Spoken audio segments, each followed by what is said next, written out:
Ahora sí, hace 3 semanas que me tocó compartí una primera parte de un pasaje de la carta de Pablo a los Colosenses. Y me quedé, no sé si en el 10 o en el 11, y vamos a regresar un poquito y hacer una breve síntesis de lo que es la carta de Pablo a los Colosenses en este pasaje que es del 1 al 23. La iglesia en Colosas fue fundada se fue levantada por un hermano que se llamaba, ¿cómo? Epafrodito, ¿no? Epafrodito. Entonces, este era un hermano civil, común y corriente, no tenía nada especial, sino que había escuchado del Evangelio y él en su propio pueblo predicó el Evangelio y no solamente en su pueblo, sino en un pueblo vecino. Eso lo dice aquí el Evangelio. Entonces, después este Epafras se fue con Pablo, le contó a Pablo lo que había sucedido en su pueblo, y el apóstol Pablo, que es el perito arquitecto de la iglesia, es decir, el que decide o el que tiene el conocimiento de los planos y las características que tiene que tener la iglesia, le escribe a los hermanos en Colosas y les dice que también les envíen la carta a ¿dónde? La otra ciudad, ¿cómo se llamaba? La Odisea, ¿no? Entonces les empieza a hablar de que él está contento, que está gozoso del amor que se tienen los colosenses, que se tienen los unos a los otros a partir del momento en el que oyeron el Evangelio, la buena nueva.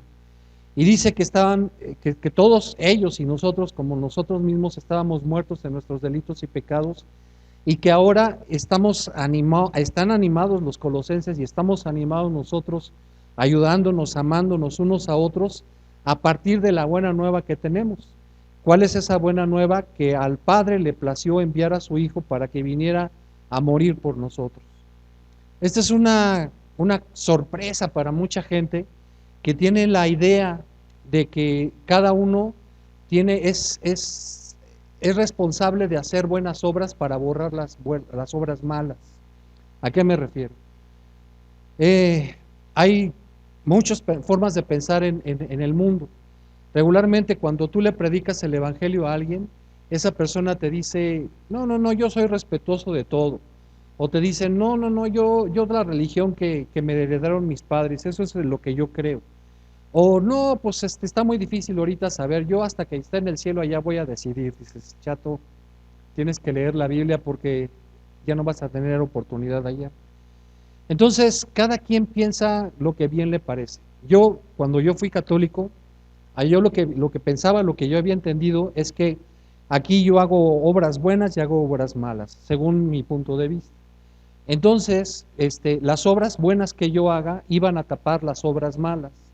De tal manera que en el cielo se llevaba un registro de Ubaldo Guadalupe Guzmán García, que llevaba tantas obras buenas y tantas obras malas. Si yo empataba en obras buenas y malas, pues a lo mejor me daban un quemón en el purgatorio y ya podía pasar al cielo.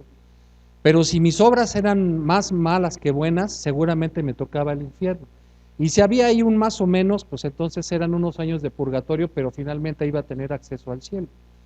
Y oh sorpresa, porque lo que dice el apóstol Pablo hablando a los romanos, dice que nuestras obras son trapos de inmundicia. ¿Qué es un trapo de inmundicia? Los que ya lo hemos dicho muchas veces. Exactamente, o sea, antes no había cótex, y perdón la franqueza, pero dice Dios que nuestras obras, nuestras mejores obras, o sea, imagínate la mejor obra de caridad que pienses que has hecho, dice que delante de Dios son como trapos de inmundicia. De tal manera que nosotros lo que necesitamos no es hacer obras, porque todas nuestras obras delante de Dios son como trapos de inmundicia. Entonces alguien tenía que venir a pagar por nuestros pecados, y ese sacrificio o ese pagar por nuestros pecados fue Jesús mismo. Entonces, este es el Evangelio, esta es la buena nueva. La palabra Evangelio es una palabra griega que quiere decir buena nueva, y esta es la buena nueva, que Jesús vino a morir en nuestro lugar para pagar nuestros pecados, que no es necesario que nosotros hagamos buenas obras para accesar al cielo, sino que lo que tenemos que creer es creer que Jesús vino a pagar por nuestros pecados para tener acceso al cielo. Entonces, vamos a leer el verso 9 de la carta de Pablo a los Colosenses en el capítulo 1 para seguir con el hilo de lo que traíamos. Dice, por lo cual también nosotros, ¿quiénes son nosotros? Pablo y las gentes que lo acompañan, Desde el día que lo oímos, que pues que aceptaron el Evangelio, que creyeron en esta buena nueva de Jesús, dice, no cesamos. ¿Qué quiere decir no cesamos? No paramos de orar por ustedes, de interceder delante del Padre, delante de usted, por ustedes, y de pedir que sean que muy ricos, que no haya persecución, que nadie se enferme, que todos tengan trabajo. ¿Eso pedía? ¿Por qué pedía? Cosas realmente importantes. Porque pedía Pablo por cosas realmente importantes. ¿Cuáles son esas cosas? Dice, que seáis llenos del conocimiento de su voluntad en toda sabiduría e inteligencia espiritual. Mira, ¿sabes lo que es el IQ? Es el coeficiente intelectual. ¿Qué es un coeficiente? ¿Qué es el coeficiente intelectual? Digamos que una persona es más inteligente o menos inteligente en la medida en la que pueda solucionar problemas. Digamos que si tienes un problema complejo, digamos, armar el cubo de Rubik. ¿Saben cuál es el cubo de Rubik? Si lo armas en 10 segundos, ¿serás muy tonto o muy inteligente? Pues muy inteligente, ¿no? Yo me tardo como, bueno, nunca he armado uno. Nunca he armado uno, ¿no? Yo creo que mi IQ es un IQ, pues, pasaderito, no es acá que digan Einstein, ¿no?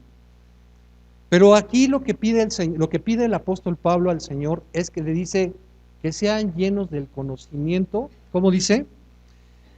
De su voluntad, ¿en dónde? En toda sabiduría e inteligencia, ¿en dónde? Espiritual. No se refiere al cerebro. No está pidiendo el apóstol Pablo, dice, Señor, dales un IQ muy elevado, que puedan resolver el cubo de Rubik en unos 10 segundos. No está diciendo eso. Dice que sean llenos del conocimiento de la voluntad de Dios. ¿Qué es lo que Dios quiere para tu vida, para mi vida, para la voluntad de este país, para la voluntad del mundo? ¿Qué es lo que Dios pide? ¿Qué es lo que Dios quiere? Dice, que seáis llenos del conocimiento, del conocimiento de su voluntad, en dos cosas, en sabiduría y en inteligencia.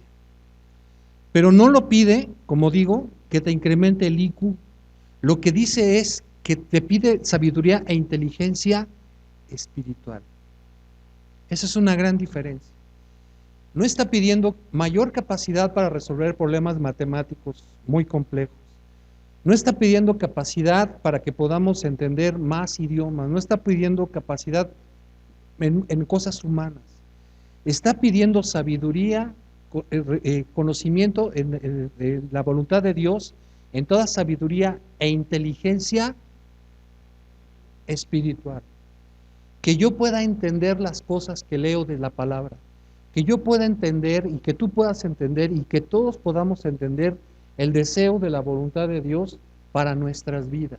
Eso es lo que pide. ¿Qué más dice? ¿En cuál estamos? ¿Para qué?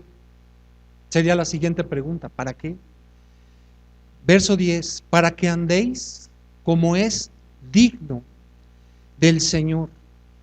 O sea, para que andéis como Dios quiere, para que andéis como a Dios le corresponde, que ustedes que se hacen llamar y que son hijos de Dios, que anden de la manera en la que hagan demostración ante los ojos de la gente de que son verdaderamente hijos de Dios, que no son chorizos. ¿Saben lo que es un chorizo? Uno que dice choros, uno que dice mentiras. Dice, para que andéis como es digno del Señor, agradándole en todo. ¿En cuántas cosas tenemos que agradarle? ¿Qué quiere decir todo? Todo, algo que excluya la palabra todo. ¿Será en mi manera de hablar? Sin miedo. ¿En mi manera de vestir? ¿En mi manera de trabajar? ¿En mi manera de comprar? ¿En mi manera de vender? ¿En mi manera de manejar? ¿En la manera de solicitar las cosas? Por favor, ¿no? En todo, no excluye absolutamente nada. En mi manera de dar el diezmo, en mi manera de solicitar que se me ayude, en toda mi manera de vestir, de ser, en todo, dice, para que andéis como es digno del Señor, agradándole en todo, llevando fruto en toda buena obra y creciendo en el conocimiento de Dios. Mira, estoy muy contento porque algunas veces Dios me contesta de una manera que dices, creciendo en el conocimiento de Dios, ¿quiere decir que algún día vamos a entender todo lo que es Dios? Pregunto. No, es decir, siempre vamos a estar aprendiendo y aprendiendo y aprendiendo. El mismo apóstol Pablo no entendía todo lo que es Dios. Dice el apóstol Pablo en la primera a los Corintios capítulo 13, dice, porque en parte conocemos y en parte profetizamos, pero cuando venga lo perfecto, y sigue diciendo otras cosas, da a entender que en parte conoce, pero en parte Dios le revela cosas que las dice aunque él no las haya sabido. Hay un pasaje en el Cantar de los Cantares, en el capítulo 3, que da a entenderlo y que dice lo siguiente, más o menos, no me lo he aprendido de memoria, pero lo entiendo, y dice, no te afanes, porque el conocer a Dios nunca lo vas a, no todo el mundo tiene el conocimiento completo. Y eso es algo maravilloso. Es en Eclesiastés 3. Es Eclesiastés 3, perdón. Eso es algo maravilloso, porque eso habla de que tú me necesitas y de que yo te necesito. Porque cuando tú estudias la palabra, te es revelada alguna cosa que yo necesito. Y tú y yo nos complementamos, y tú y yo nos animamos, y tú y yo nos soportamos. Y cuando dice la palabra, soportándoos los unos a los otros, no quiere decir que aguantes al que te cae gordo. Porque entre nosotros, a ver, tú crees, hablando de ti, de tu cuerpo, tú crees que el dedo chico le cae gordo, el dedo meñique le cae gordo el dedo gordo, y que dice, pues ni modo, pues aquí no estamos, compadre, porque te tengo que soportar. No se refiere a eso. Soportándoos unos a otros quiere decir que nosotros tenemos que hacer la función que hace la columna que está atrás de la hermana Norita. ¿Qué es lo que hace esta columna en este edificio? Está soportando una necesidad que es un peso. Y lo que nosotros tenemos que hacer es soportándonos unos a los otros. No quiere decir aguantando sus berrinches. Tenemos que aguantarnos nuestros berrinches, pero significa que nosotros tenemos que darnos sostenimiento los unos a los otros. Y por eso digo que es necesario, que qué bueno que no todos vamos a conocer la profundidad, vamos a entender todas las cosas, porque nos necesitamos, porque somos parte de un cuerpo. Por eso es que el Señor, el apóstol Pablo, pide que seamos llenos del conocimiento y de la sabiduría, ¿qué dijimos? ¿De acá o de acá? Espiritual. Esto no importa. No importa, no es importante para la vida eterna. Eso no va a ser una distinción en la vida eterna. Es distinción aquí para algunas cosas. Tenía una compañera que cuando hicimos un examen un examen en la preparatoria, estaban reunidas las tres áreas que había en el último año de prepa, área 1, área 2 y área 3. Y era un examen que nos hacían para ver para qué éramos más aptos para la universidad. Y yo me acuerdo que nos sorprendió a todos una compañera que estaba con nosotros, porque a los 45 minutos ya había terminado el examen. Y yo dije, wow, con la cookie, ¿no? O sea, no es porque tuviera que ir al karate o porque no había completado, no sabía las respuestas, sino porque su inteligencia era tan grande, tan brillante, que 45 minutos, no sé, hora y cuarto. Los demás nos tardamos 2 horas, esta en 1 hora y media, o no sé, antes, mucho tiempo antes que los demás, había terminado el examen. Pero ¿le valdrá eso para llegar al cielo? Por eso es importante que el apóstol Pablo dice, orando siempre por ustedes, para que tengan sabiduría e inteligencia de acá, ¿no? creciendo. Ok. Verso 11. Fortalecidos con todo poder, fortalecidos con todo poder, conforme a la potencia de su gloria. ¿De la gloria de quién? De la gloria de Dios, para toda paciencia y longanimidad. ¿Qué quiere decir longanimidad, Alejandro Uriarte?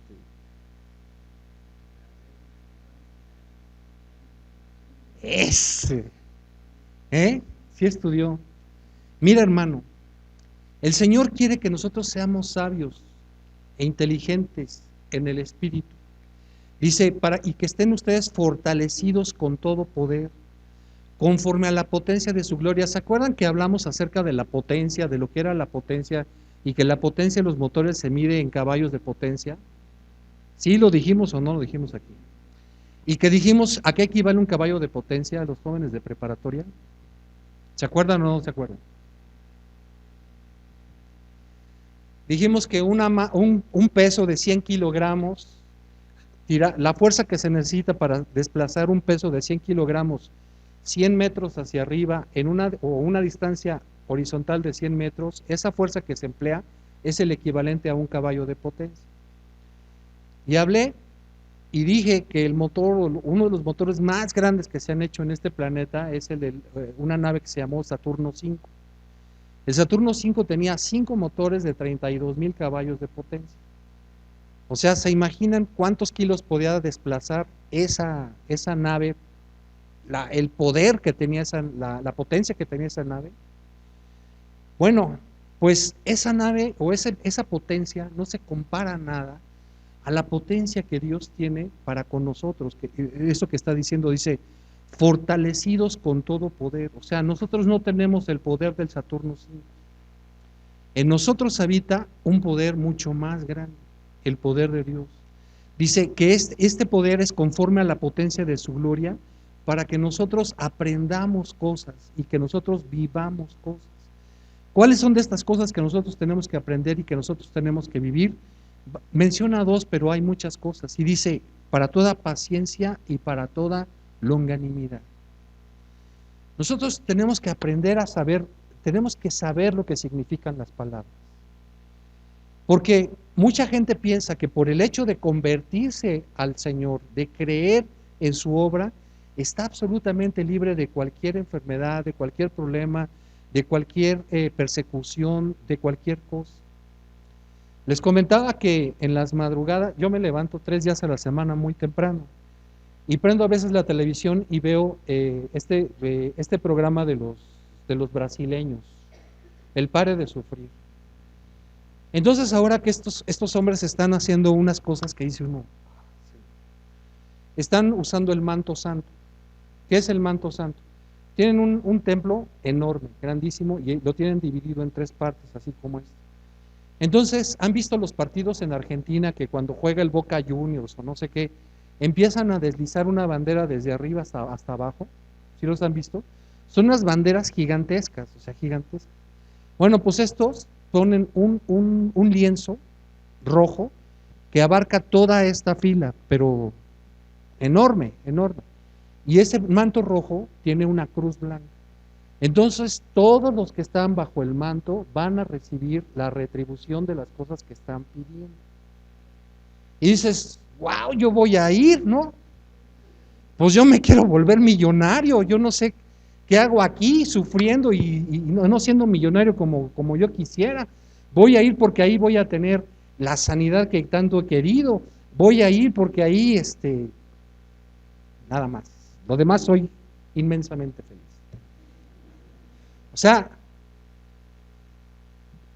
eso no es el Evangelio. Eso no es el Evangelio. Nosotros tenemos que estar conscientes de lo que es vivir por Cristo y que a algunos les va o nos va a tocar padecer por causa del nombre de Cristo. Mira, hace rato hablaba con una hermana y le decía, oye, me dice, este pasaje de que aunque pases por el fuego no te quemará ni la llama arderá en ti, ¿esto se refiere a que nadie va a sufrir, a que puedo tener la seguridad de que no voy a morir quemada? Le digo, pues mire, ¿qué es lo que dice Hebreos? Lo que estábamos diciendo hace rato. Dice, algunos cerraron boca de leones, apagaron fuegos impetuosos, recibieron a sus muertos, y empieza a decir cosas portentosas que Dios hizo y que les permitieron a estas personas no padecer ni persecución ni otro. Pero hay otros, después de esa lista que dice de estas personas que lograron hacerlo, dice, en cambio otros murieron aserrados, murieron a filo de espada, anduvieron errantes de un lado para otro sin casa, con hambre, sin qué vestirse, estaban eran vistos por los otros como loquitos, y sin embargo no recibieron la promesa que esperaban, aún. Entonces esto es el cristianismo verdadero. A unos Dios les concede las cosas y a otros Dios les concede una gracia superior. ¿Qué? Sí, una gracia superior. Porque los que van a morir por causa del nombre del Señor, es decir, los que van a sufrir persecución, los que van a sufrir, en otras palabras, martirio, van a recibir una retribución mejor que los otros que no. Pero claro que esto segundo no les es concedido a todos. Eso es el cristianismo. No esto que del manto rojo y que pásate la charola para que vas a ver cómo si si tú quedas cubierto bajo el manto rojo, ya la hiciste. Eso no es el cristianismo, eso no dice la palabra. Nosotros tenemos que tener inteligencia y sabiduría espiritual para poder entender lo que el Señor nos dice.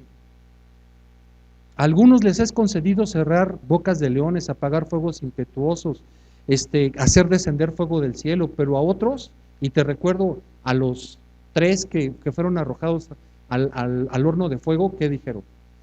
¿Sabe, oh rey, que Dios puede hacer que nosotros entremos a ese fuego y que no nos pase nada? Pero si Dios no quiere y nosotros morimos quemados, Dios no deja de ser Dios. A eso se refiere la inteligencia y la sabiduría espiritual, a que nosotros entendamos. No vamos a acabar de conocer todas las cosas. Longanimidad, decía nuestro hermano Alejandro, dice, grandeza y constancia de ánimo en las adversidades. Eso es lo que Dios quiere, que nosotros, en base a la potencia que Él nos da, en base al poder que Él nos da, nosotros aprendamos a ser longánimes, a tener grandeza y constancia de ánimo en las adversidades. No se refiere a que siempre voy a estar apachurrado, porque ese es mi ánimo, siempre estar apachurrado. No. Quiere el Señor que tú estés animado, que tengas grandeza de ánimo, aunque las situaciones te sean adversas. Que no dejes de creer, porque la situación te es adversa. Que no dejes de glorificar al Señor, porque la situación te es adversa. Porque quedaste sin trabajo, porque por predicar el Evangelio te metieron a la cárcel, porque por predicar el Evangelio puedes morir, porque por predicar el Evangelio puedes quedarte sin trabajo. No vas a volver probablemente a tener el mismo trabajo, pero vas a tener un trabajo en el que no te vas a morir. Oye, pero es que yo estaba acostumbrado a usar zapatos Florsheim. Pues estabas, chavo. Pero no te vas a quedar sin trabajo. Mira, segunda a los Corintios, el apóstol Pablo dice, yo he padecido naufragios, he padecido de los de mi nación, en los caminos de ladrones, enfermedades, he padecido hambres, otras veces he ayunado, en todo y por todo estoy instruido. ¿Y entonces en dónde estaba el manto rojo? Cuando dice el apóstol Pablo, a Timoteo dejé enfermo en Creta, dices, ¿y por qué no le echaste una oradita? Si el apóstol Pablo le quitaban su ropa y se la llevaban a otra ciudad, y en esa otra ciudad el Señor sanaba a través de los trapos de Pablo, de las ropas de Pablo, ¿qué le costaba sanar a Timoteo? Y luego a Timoteo le dice, te recomiendo que ya no bebas de agua, sino toma un poco de vino a causa de tus frecuentes enfermedades. Y dices, Señor, ya me olvidé, esa era la oración de Timoteo, ya me olvidaste, yo soy el hijo de Pablo y mira nomás cómo me traes a mí. ¿Y qué es la longanimidad? Alejandro, aún en la adversidad, ni siquiera el apóstol Pablo, que le quitaban la ropa, sus ropas, o que con sus ropas se hacían sanidades en otras ciudades, fue sano de sus ojos. Y dice, 3 veces le he pedido al Señor que me sane y no lo ha hecho. Me dijo, bástate mi gracia porque mi poder se perfecciona en tu debilidad. ¿Y dónde estaba el manto rojo? Nosotros tenemos que conocer lo que es realmente la vida cristiana y tenemos que prepararnos para la vida cristiana. Y entonces el apóstol Pablo, siguiendo en ese orden, quisiera poner el contexto. Les recuerdo nuevamente que los colosenses no recibieron la predicación del evangelio por la predicación de Pablo, sino de Epafrodito. Y estos hombres creyeron en la salvación que otorgaba Jesús. Y entonces el apóstol Pablo, como perito arquitecto, dice, yo les voy a escribir a estos hermanos una carta. Y tengo que decirles quién es Jesús, a completarles. Porque el conocimiento que tiene Epafrodito estuvo bien, pero yo puedo ampliar eso para perfeccionarlos aún, y algún otro se levantará y los seguirá perfeccionando. Dice, verso 12, verso 11, fortalecidos con todo poder, conforme a la potencia de su gloria, para toda paciencia y longanimidad, con gozo, o sea, con alegría. Me quedé sin trabajo. ¿Te quedaste sin trabajo? ¿Cómo? ¿Estás gozoso? Sí, pero me quedé sin trabajo por predicar el evangelio del Señor, ¿no? Con gozo, dando gracias al Padre que nos hizo aptos. ¿Qué es hacerte apto? Sí, que te dio la capacidad de hacer las cosas. Aptos para participar de la herencia de los santos en luz, el cual nos ha librado de la potestad de las tinieblas. Eso es lo que hizo Jesús. Eso es lo que el mundo no entiende. Nosotros éramos así y ahora somos así. ¿En dónde estábamos? ¿Y ahora dónde estamos? ¿Qué quiere decir trasladado? Nos ha cambiado, nos ha llevado de aquí para acá. Estábamos en tinieblas y ahora estamos en luz. Al reino de su amado Hijo, en quien tenemos redención por su sangre, el perdón de pecados. ¿Quién es este Jesús? ¿Quién es este Jesucristo? ¿Qué quiere decir Jesucristo? Jesucristo está formado por 2 palabras, Jesús y Cristo. Jesús quiere decir Salvador y Cristo quiere decir ungido. ¿Quién es este Salvador ungido? Y aquí el apóstol Pablo es en donde dice, el perito arquitecto les va a completar parte del conocimiento que Epafrodito no les pudo dar. ¿Por qué Jesús es el Señor? ¿Quién es Jesús? No es el chucho, como le decían algunos, o le decíamos algunos en la primaria. No. O sea, Jesús no es esa imagen que está crucificada en muchas iglesias. No, Jesús es, mira lo que es Jesús, les va a explicar el apóstol Pablo. Este Jesús es la imagen del Dios invisible, el primogénito de toda creación. Dice, primogénito porque en él fueron creadas todas las cosas. ¿Qué son todas las cosas, hermano? Todo lo que existe. Y mira que no lo limita a la tierra, por si alguno está pensando que se refiere solamente a la tierra. Dice, por él fueron creadas todas las cosas, las que hay en los cielos. ¿Qué cosas has oído que hay en los cielos? Ángeles, ¿qué más? Arcángeles. Yo hasta ahí hice, querubines también. Hasta ahí, ¿cómo se dice? Ahí me paro, ¿no? Todas las cosas que hay en la tierra y en los cielos. Dice, las que hay en los cielos y las que hay en la tierra, visibles e invisibles. ¿En qué año está esto siendo escrito? Por ahí del año 60 después de Cristo. ¿Ya había microscopios? Bueno, pues aunque no los vieran, también los hizo Cristo. Los átomos, ahorita ya se pueden ver moléculas y algunas cosas con microscopios muy potentes. ¿Las hizo? También las hizo, sean visibles o invisibles, de la tierra o arriba de la tierra, las hizo este Cristo, este Jesucristo. Dice, pero no solamente eso, sean tronos, sean dominios, sean principados, sean potestades, todo fue creado por medio de él y para él. Tronos y dominios de la tierra solamente, No, porque ya dijo que lo hizo de la tierra y de arriba de la tierra, es decir, en el cielo. Oiga, hermano, entonces esto quiere decir lo que lees. Yo no sé más, pero si está diciendo que hay dominios, potestades, tronos y otras cosas, las hay aquí, pero seguramente también las hay allá arriba. Oiga, explíqueme. No, hasta ahí le entiendo, no sé qué más hay. Pero ¿sabes qué? Lo hizo Cristo, lo hizo Jesucristo, el Salvador ungido. Luego dice, sean dominios, sean principados, sean potestades, todo fue creado por medio de Él y para Él. Luego entonces, ¿tú para quién fuiste creado? Por Él y para Él. La pregunta es si te has dado cuenta, o si sabes, o si tu vida está dedicada para Él. Para Él. Cuando yo no sé si alguna vez les he dicho, pero mi jefa, mi mamá, ya hubo una época en la que quería ser sacerdote y entonces traía todas las medallas del mundo. Entonces me decía mi mamá, el padre medallitas.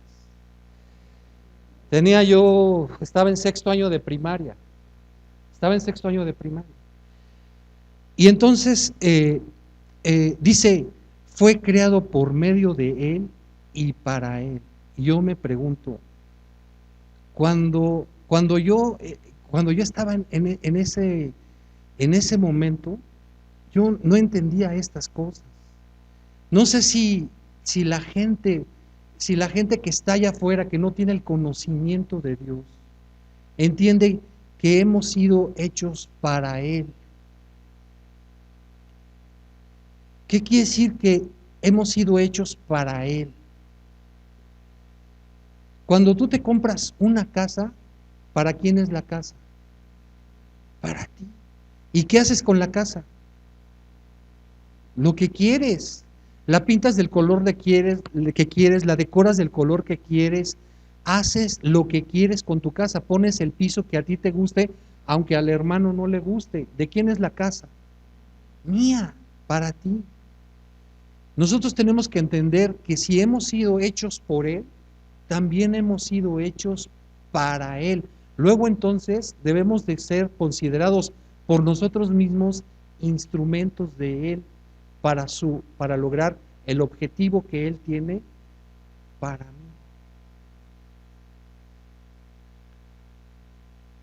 Espero ser claro en estas cosas, aunque está más claro aquí, pero bueno. Y este Jesucristo, este Salvador ungido, verso 17, es antes de todas las cosas. O sea, Él no se compara a los ángeles. Y como no se compara a los ángeles, escriben toda una carta, hebreos hablando, haciendo la distinción y demostrando con las escrituras que Jesús es superior a los ángeles, entre otras cosas. Dice, verso 17, y Él es antes de todas las cosas, de los microbios que están en la tierra y de los principados y reinos y potestades que están en el cielo. Él es antes de ¿qué?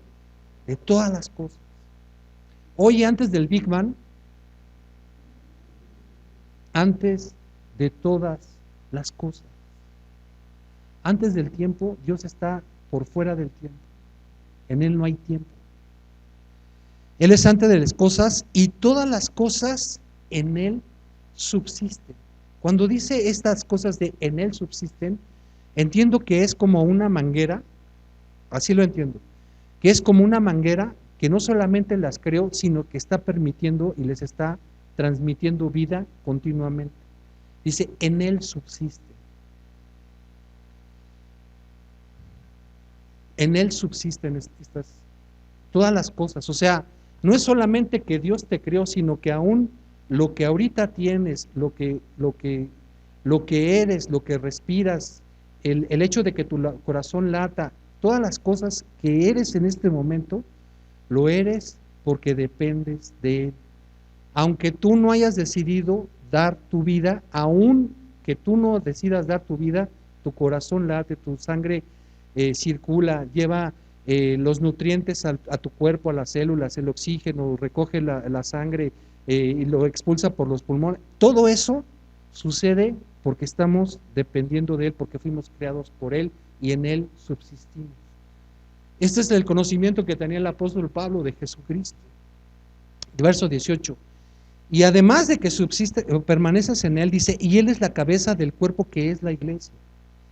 Él es el principio, el primogénito de entre los muertos, para que en todo tenga la preeminencia. Les compartía en la mañana que cuando estaba leyendo esto, decía, no, pero es que él no fue el primogénito de los que resucitaron, ¿no? Entonces llegaba a esta conclusión y decía, por ejemplo, la viuda de Sarepta es esta mujer a la que le resucitaron Elías o Eliseo al hijo, ¿sí es ella? ¿Sí? Decía, por ejemplo, a esta mujer, este hombre le resucitó, él es él es el primero de los o uno de los primeros que resucitaron, ¿no? Pero me decía, bueno, sí, pero ese chavo ha de ver, me pongo a pensar, ¿no? Digo, a lo mejor murió a los 15 años y al día siguiente o ese mismo día el profeta lo resucitó, entonces volvió a vivir. ¿Y dónde está? ¿Alguien lo ha visto?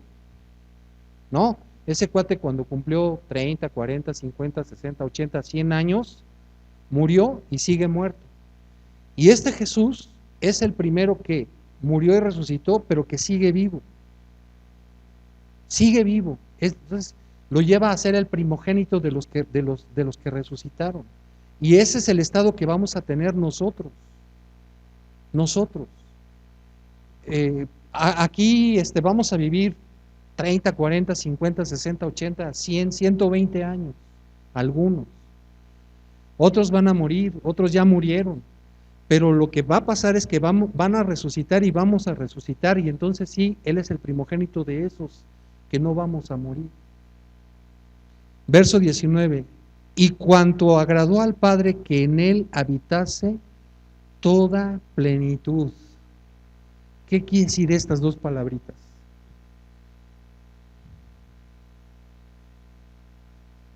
¿Qué quiere decir toda plenitud? El completo de todo. El completo de todo, de sabiduría, de inteligencia, de paciencia, de amor, de benignidad, de bondad, de fe, mansedumbre, templanza, inteligencia, sabiduría, paciencia, no sé, todo, el todo, pero completo, no le faltó nada. Está Pablo explicando quién es este Jesús, este Salvador ungido, el que nos salvó.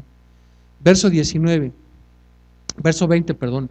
Y por medio de él, ¿por medio de quién es él? De Jesús, reconciliar consigo, o sea, con el Padre, todas las cosas, así las que están en la tierra como las que están en los cielos, haciendo la paz mediante la sangre de su cruz. O sea, son cosas que dice uno, Señor, cuando Adán y Eva decidieron desobedecer lo que había establecido el Padre, hicieron una separación y establecieron una enemistad entre Dios y el hombre.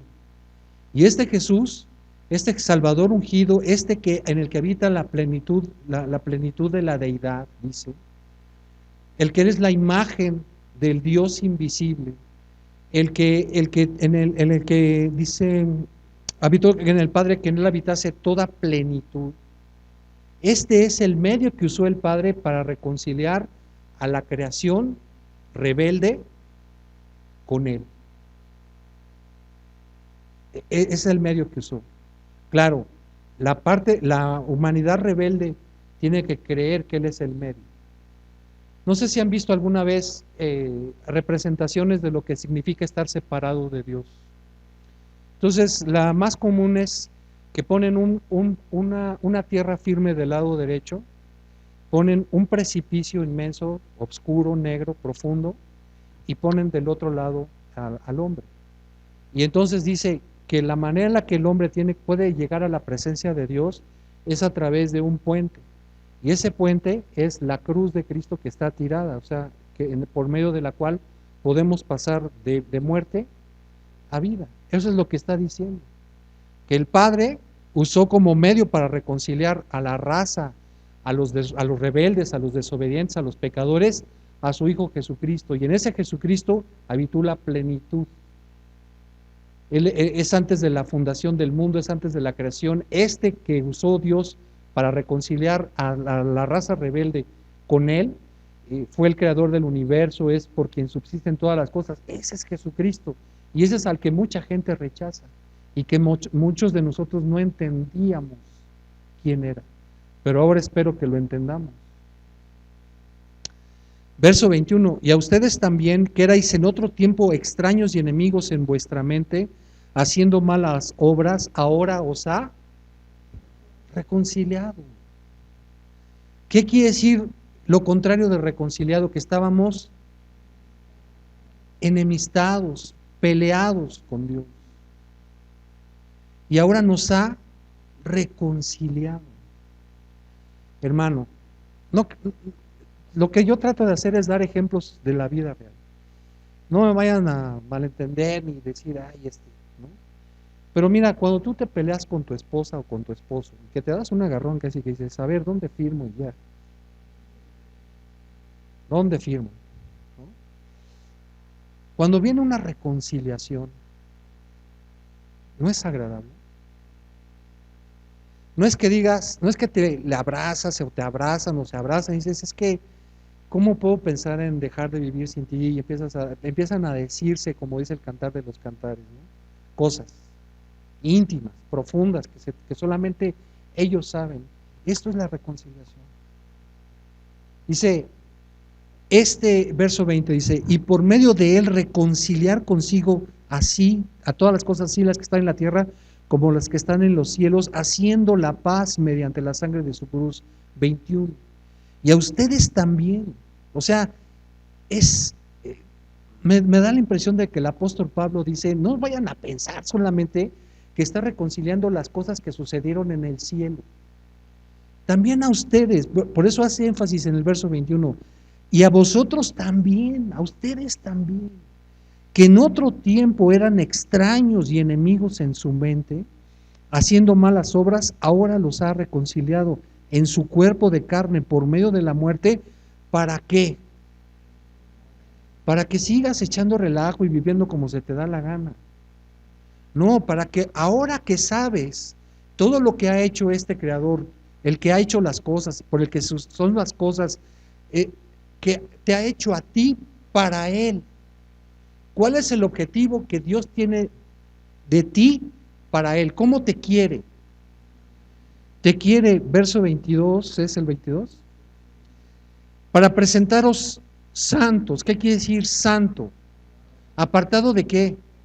Del pecado. Apartado del pecado y sin mancha. E irreprensibles. ¿Delante de quién? ¿De los hombres? Mira, mucha gente está preocupada por lo que va a decir el hombre, por lo que dice el hombre. Desde hace muchos años me llamó la atención un versículo que está en 1 Corintios capítulo 1, verso 3. Dice lo siguiente. Esto para que consideres que mucha gente, por causa de no perder el trabajo, por causa de no tener amistad con la suegra, con el mundo, con los papás, con el que sea, prefieren negar a Cristo que pagar el precio. Dice, 1 Corintios capítulo 1, verso 3. Dice, porque la palabra de la cruz es locura a los que se pierden, pero a los que se salvan, esto es a nosotros, es poder de Dios. Mira lo que dice, en su cuerpo por medio para presentaros santos y sin mancha e irreprensibles delante de Él. Es delante de Él, no delante del mundo. Porque al mundo estas cosas que hablamos les parecen locura. Verso 23. Sí que, este es un sí que, es un sí condicional. Vas a tener todo esto, vas a hacer, vas a trabajar, vas a hacer las funciones que Dios quiere, te vas a comportar como Él quiere, sí que, si permanecen fundados y firmes en la fe, sin moveros de la esperanza del Evangelio que habéis oído. otra vez, esto que has oído, que dice, Apocalipsis dice, porque ya no habrá más tristeza, ni más llanto, ni más dolor. Las primeras cosas pasaron, y aquí todas son hechas nuevas. ¿Para cuándo es? ¿Para ahorita o para allá? Para allá. Entonces, si te toca padecer como padecieron los del siglo I, los del siglo III, siglo IV, algunos, en el circo romano, ¿será que Dios es infiel para cumplir su palabra? No, sino que a algunos les está esperada una mayor gracia, no mayor gracia, un mejor premio, pero les está concediendo el morir por causa de su nombre. Algunos otros no. Pero no quiere decir que eres de los unos o de los otros, puedes hacer lo que quieras. Lo que tienes que hacer es mantenerte firme, sin fluctuar. ¿Qué quiere decir fluctuar? Sin moverte, no estar como un barco que está fluctuando, sino que tienes que estar firme, como anclado sobre la roca. Por eso Jesús también es conocido como la roca inamovible. ¿Qué quiere decir inamovible? Que no se mueve y que dice de los siglos. O sea, ¿ves cómo la Biblia es como exhaustiva? Es la palabra. Exhaustiva. Dice, de estar firmes. Pues si ya está firmes, ya está firmes. Dice, sobre la roca inamovible, y no inamovible unos cuantos años, sino de los siglos. Oh Dios, ojalá entendiéramos. Dice, si en verdad permanecéis fundados y firmes en la fe y sin moveros de la esperanza del evangelio que habéis oído, el cual se predica a toda la creación que está debajo del cielo, de cual yo, Pablo, fui hecho ministro. Me llama la atención. Mira, a esto los niños tienen que poner atención, por favor. En la escuela te dicen, es que la naturaleza. Y mira cómo hablamos los cristianos. Los cristianos no hablamos de naturaleza, los cristianos hablamos de creación. Porque la naturaleza da a entender de que pues venimos de la evolución. Y no, la Biblia aún en estas pequeñas cosas, hace una diferencia. La naturaleza es lo que dice el hombre que no conoce a Dios. Pero los que conocemos a Dios, hablamos de fue creada las cosas. Los otros dicen fue espontáneo, el Big Bang, las estrellas, la vida misma en el planeta. Había unas sustancias, ¿cómo se llaman? Enzimas, y cayó un rayo y se produjo vida y empezaron a reproducirse, y el chiste es que lo mismo, vienen del mismo huevo el ébola que nosotros. Pues creo que sí, ¿no? Hermanos, de verdad que espero que tomemos ánimo. Espero que tomemos ánimo. Estas palabras que escribe el apóstol Pablo, como les digo, fueron escritas para una iglesia que no lo conocía.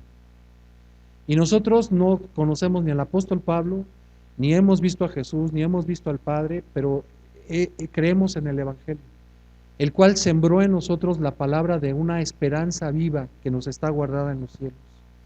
Si es que nos permanecemos firmes sin fluctuar, ¿llenos de qué, hermano Alejandro? De longanimidad. ¿Qué es la longanimidad, hermano Alejandro? Aún en las adversidades. Aún en las adversidades. Grandeza y constancia de ánimo. Sí, me quedé sin trabajo, pero gloria a Dios, hermano. ¿Tenemos para comer? Sí, tenemos para comer. Oye, pero tú estás acostumbrado a los viajes interoceánicos y transatlánticos. Pues sí, pero ya cuando esté allá con el Señor me mandará a conocer algunos países. Ya será otra cosa, ¿no? O sea, constancia de ánimo, constancia de ánimo. No, aquí, hermano, pues padeciendo, porque, pues, o sea, son tantas las situaciones a las que nos tenemos que, yo diría, amoldar. El apóstol Pablo, hablando de estas cosas, dice, por ejemplo, dice, a todo estoy enseñado, o a todo he aprendido. ¿Qué quiere decir aprender? Que no nació sabiendo. Y dice, sé tener abundancia y sé tener escasez. Y ese verbo sé, ¿a qué se refiere? ¿De cuál es la raíz del verbo? saber.